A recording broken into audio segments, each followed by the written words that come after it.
আজকে দেখুন পাবদা মাছ এনেছে। তো পাবদা মাছ আমরা পছন্দ করি খেতে, কিন্তু 450 টাকা করে কিলো করে পাবদা মাছ এনেছে। তো আমি তো খুবই রেগে গেছিলাম, কি দরকার ছিল এত পাবদা মাছ, এত টাকা দিয়ে দাম দিয়ে পাবদা মাছ আনা। এই পাবদা মাছ ছাড়া অন্য কোনো মাছ আনলেই তো হতো।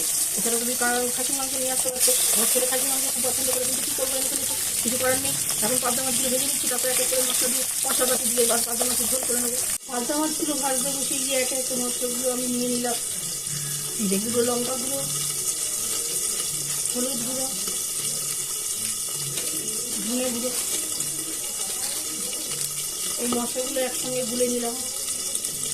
ভাজা হয়ে গেছে, এবার এক এক করে আমি আলু, বেগুন এগুলোকে ভেজে নেব। একসঙ্গে পেঁয়াজ দিয়ে দিলাম, টমেটোটা দিয়ে দিলাম,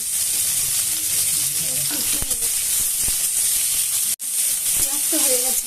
এবার এই মশলাটা ধনে জিরে লঙ্কা ভেজে এই মশলাটা দিয়ে দিলাম।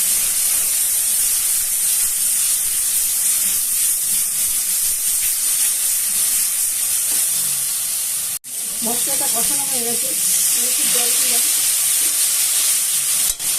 এবার বেগুন আলু ভাজাটা দিয়ে দিলাম।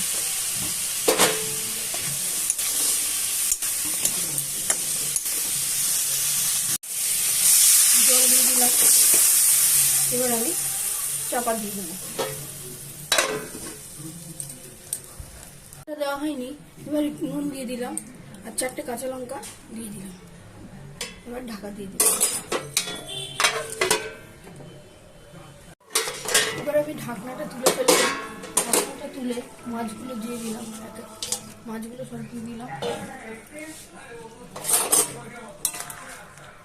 আলু বেগুন সিদ্ধ হয়ে গেছে, ধনেপাতা উপর থেকে ছড়িয়ে দিলাম। আমার ছেলে খেয়ে বলবে, মা এই গরমের মধ্যে মাছের ঝোল মাংসের থেকে অনেক ভালো। আপনারা রান্না করে দেখবেন পাবদা মাছ।